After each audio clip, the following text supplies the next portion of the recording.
We got. All right, Bazinga Guy asks, if Deadpool is considered a comedy more than a superhero film, will it be harder to do a sequel and keep it funny? I don't think so. I mean, I think it's a superhero film first and then a comedy second. So I don't think so. I don't think so either. I think because it's an action. I mean, you look at all those trailers, especially the Red Band trailers. There's a lot of action happening. It's like an action comedy more than anything else. So I think that that's the benefit that it has. That it's not a pure comedy. If they wanted to, and they won't, but if they wanted to, in the second one, kind of veer off and more steer just on action, they could and make it survive as just an action movie if they wanted to. Sometimes, like if it's a comedy and then Zoolander came out, it's a pure drama. You're like, what the hell is going on? So you're kind of stuck. You have to do comedy. So I think that.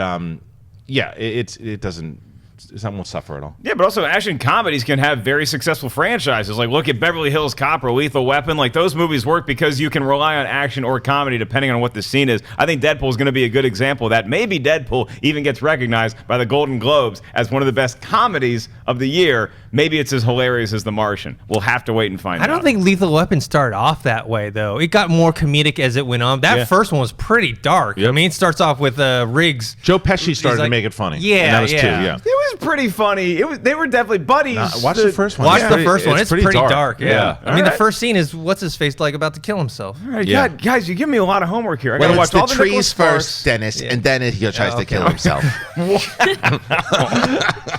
All right, what's next? Ian Biz asks, on the subject of movie commentaries, what is your favorite movie to watch drunk and make fun of? Mine is Roadhouse. Why would you make fun of the Oscar-winning Roadhouse? That's a classic drama. Maybe because he's drunk? Yeah. Man. No, I mean, my favorite to get drunk and watch, it's so bad, is Planet of the Dinosaurs. It's just so much fun. It's a great drinking movie. And then movies that it's just fun to crack beers to, but watch and take seriously, I would put Dazed and Confused at the top of the list. Movie. It's a great movie to watch. Under Siege 2 is hysterical. And you could be sober, Pretty you horrible. could be drunk, you could be stoned. You watch that movie, it is amazingly funny. Yeah, bad action movies are really good because it's got to be something that's at least watchable, but you can also, like, the drunker you get, the better it is. The Happening. M. Night Shyamalan's The Happening. They're running away from trees, wind. Like, it's so ridiculous. The lawnmower scene's incredible. Yeah. Also, the scene with Mark Wahlberg trying to talk to the tree. He's like, Does he talk about hot dogs, too, in that movie, too? Yeah. Oh, some hot dogs. Yeah, that one's pretty hilarious. All right, what's next? Benjamin asks, chances of a new Civil War trailer during the Super Bowl? 100%. Yeah, it's pretty good. I don't know if it's going to be a full trailer, though, but maybe a 30 to 60 second. I mean, those things are expensive. They're not dropping the money for a 2.5-minute trailer. I mean, you're 3 months away. You're getting a trailer. I think they'll drop $8 million and give you a full minute of Captain America. Now, it's just a question of when it happens in the Super Bowl. Is it going to happen? Because that first quarter block, man, that's a pretty tough nut to crack if you're buying ad space. Maybe it happens either coming in or coming out of halftime, but Disney's got a lot of money that they could be spending during the Super Bowl. Will be Captain America, Jungle Book. Those are pretty much locks. Then you get further down the road where we see maybe Doctor Strange, or maybe even, God help us all, Rogue One during the Super Bowl? Yeah, no, I think it's a given you're getting a trailer. You might get a longer trailer. I think maybe a minute? I think about a minute. Yeah. I think maybe they'll do, let's say, a minute during the Super Bowl and then release the full one online so everyone can see it. All right, what's next? DJs asks, with Deadpool having such a good marketing plan, just wanted to ask what your favorite promo has been during this marketing campaign. Oh, it's tough because they're all been really, really good. That thing with the kids at Halloween was pretty awesome. That, and then if you want to go trailer wise, that last thing that they show with Gina Carano and when she gets knocked into the crate at the very end. I guess Colossus tries to fight her and doesn't really work out too well. The clips, what I've seen for the clips, the marketing itself, it's been tough to judge because everything's been so awesome. I think for me, it's probably that billboard where they have it like it's a romantic comedy. Oh yeah, or Nicholas Sparks. Yeah. With just Ryan Reynolds and Marina Baccarin. I'd much rather see that version of Nicholas Sparks than what's coming out this weekend. Yeah, I would go with I like what they did during The Bachelor, where it's him with the rose, and it's like Deadpool stepping out of what you might expect would be the demographic for a superhero movie, and it's just him saying, like, F everything, we're going to do a huge marketing campaign. All right, what's next? Dank Corletto asks, who do you think is the most overrated actor and or actress? That's tough. You need to think about that. Yeah. Yeah, I got to think about it. Overrated actor overrated. or actress? Yeah. What's Meryl Streep. Kidding. Kidding. I don't know. I think Christian's is it Jai Courtney or I don't think he's overrated. I think they use him too much. Yeah. I mean, I think that same thing like that happened with Sam. Like Sam This is the Worthington. thing, and this happens. This seems to be a trend in Hollywood. I'm serious because like you have like when Sam Worthington first hit the scene, everyone thought, "Hey, let's make him a lead actor." Yeah. And then you see him in all these other like Cake, and he was just in Everest, and he's a really great kind of supporting character, and he's able to do these smaller roles. But what's that? Scream it. Adrian Brody is overrated too. But I think, and the other thing, when you have Jai Courtney, by the way, in supporting roles, is good. And I just saw him. What was that movie? I just said he was good in. I can't remember what the hell it was. I said that. He looks good in Suicide Squad. Water Yeah. Diviner is pretty good. And he was good. Yeah, but he's in it for like 3 seconds. So I don't know. Sometimes I just think that the studios overrate people quick. Why would the crew throw Adrian Brody at us? Adrian Brody's a fine actor. What's your problem with Adrian Brody back there? What? Because you don't like it? I like Adrian Brody. You hate Adrian. What? I don't mind Adrian Brody. Christian Harloff hates Adrian Brody. I don't know why you said that. I know Tiffany Smith hates Anne Hathaway. It's stuff like that. Yeah, I can't really think of anybody that every time they come on screen, I'm like, and unless it is somebody like from Twilight, like, like a Bob Pattinson, who I don't get excited to see, but he's won me over too. Taylor Lautner hasn't done it yet. Bobby Pats. Bobby Pats. Bobby Pat. Break the Yeah, I legs. can't think of someone that's. I mean, everyone has their different ideas. Yeah. I think the one thing sometimes people confuse like overrated with maybe overexposed, because then you get a lot of, Anne Hathaway had it for a while. Where Jennifer Lawrence has it now. Yeah, Jennifer Yeah. Lawrence has it now. It's like they didn't really do anything to anyone. It's just they're in the public consciousness like too much, and then people just get sick of them versus they're turning out crap or something. 37 movies, 28 commercials, car Yeah. commercials. I mean, it's Peyton Manning, overrated actor. it's pretty good. Like that. All right, what's next? Joseph Meldrum asks, I saw a DVD case that said "From the producers of" on it. Does this matter, or is it meant to trick people to buy it? Trick people. Not always. But I think it's both. I think it's a lot of times. You think every time it's to trick people? Well, okay, usually when they throw from the producers of, that usually means the director who's doing it is not well known. Yeah. And so they need to push from the directors of something else that was much more successful. Right. And then, for me, at least from my standpoint, I always look at the director as an indicator of how good a movie is going to be.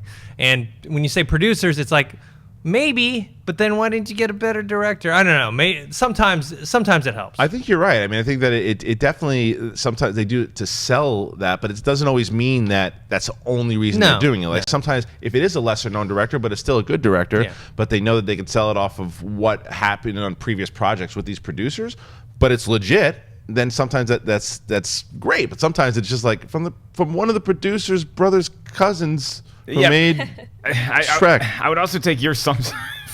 Hey, our buddy's named Shrek. Yeah. Now we made a movie. Right. Watch it. Right. Like, I would take your two sometimes's and say it's like 90-10, that 90% they just want to put two movies that you like on the cover of the movie. Like, because it's from the producers of whatever, and then we can also do this. Sometimes they just want to get the movie out there. So you'll think, oh, wait, this guy produced, this guy did this and this. Oh, and now he's doing this. This has to be good, and it's usually crap. And similar to that, they also do the produced by, and then they throw a big name in there, but they're actually not directing it, right? You throw in like, produced by Steven Spielberg, or even this upcoming Blade Runner, which I think is going to be great.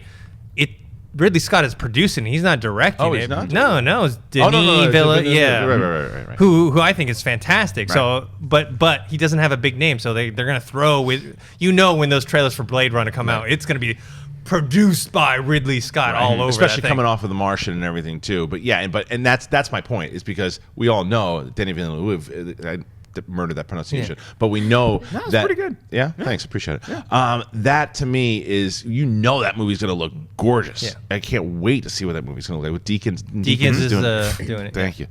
All right, what's next? Jim Mason just adds, overrated actress equals Cameron Diaz.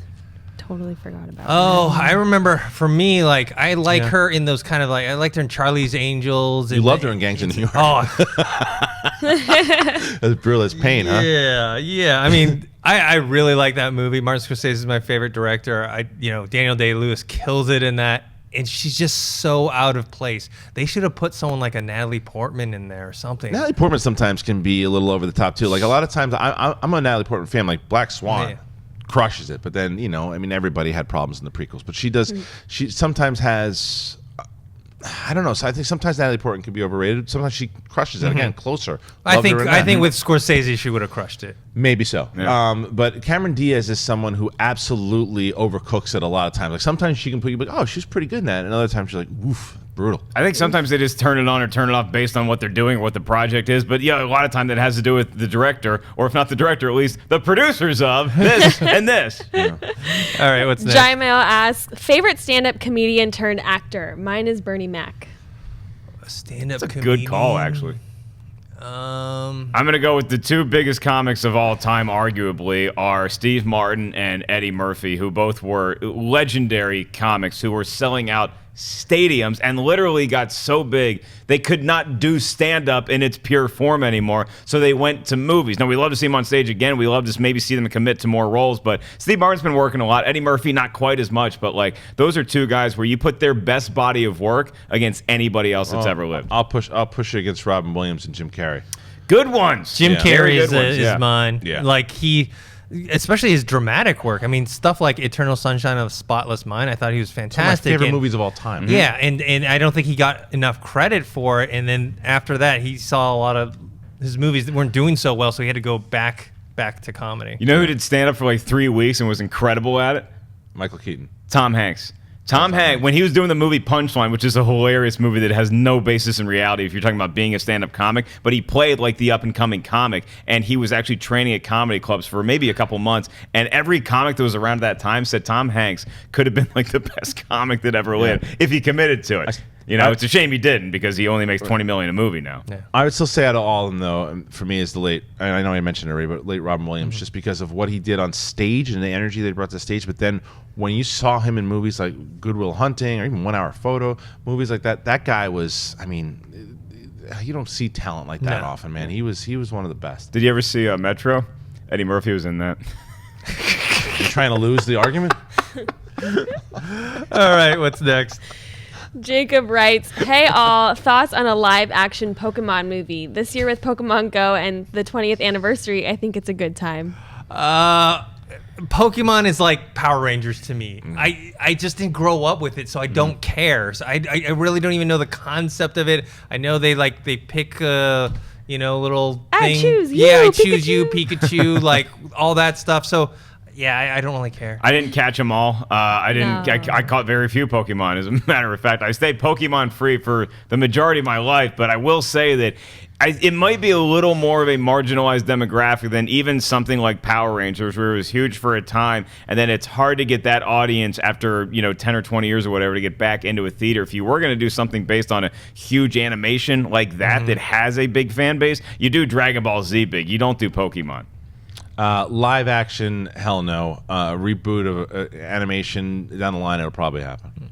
All right, 2 more. Okay. The Lone Wolf asks, is there a retired actor or actress that you miss seeing on the big screen? I personally miss Gene Hackman. Oh, took mine. Him and Sean Connery. Sean Connery, those are the two that I But want to see. Hackman, well, this one movie, I love this movie, and most people haven't seen or talked about it, that he's in is Heist, the one David Mamet wrote. I love that movie. It has Sam Rockwell, Danny DeVito. I forgot that one actor's name. Delroy Lindo. Yeah. He's in it. I love that movie. I miss Gene Hackman. Yeah. As far as directors go, Steven Soderbergh, I just wish that guy would Come back. retire. He unretired. Yeah, Gene Hackman, to me, one of the best performances he's ever done is the Royal Tenenbaums. You still haven't seen it yet, right? I haven't seen the whole thing of Royal Tenenbaums. You gotta watch it. Yeah. That is the best performance of Gene Hackman ever. He's so funny in that movie. That's my favorite. That's my favorite performance of his. Yeah, Hackman is one of my all-time favorite actors. I'd love to see him back in something. He's just so good. He was amazing in Unforgiven. He sure was. That last sequence with him and Clint Eastwood. I don't deserve this. I don't know if anybody's going to match his Lex Luthor either, man. He's one of the best of all time. Okay, quick quiz. Okay, so Sean Connery's last movie was what? League of Extraordinary Gentlemen. Very good. Man. Gene Hackman's last movie was what? Ooh, I don't know. I don't know. I think he walked off. Somebody correct me if I'm wrong. I think he walked off on Welcome to Mooseport. Oh goodness. Ooh. Yeah. So two stinkers. They need to So come back. so yeah. they didn't win the Super Bowl when they retired, right? Yeah. It was not an Elway situation. Yeah. No. They didn't right off into the sunset. No. All right, one last one. Cooper Hood asks, today is Friendship Day. So what are some of your favorite friendship movies? Friendship movie. I don't even consider movies.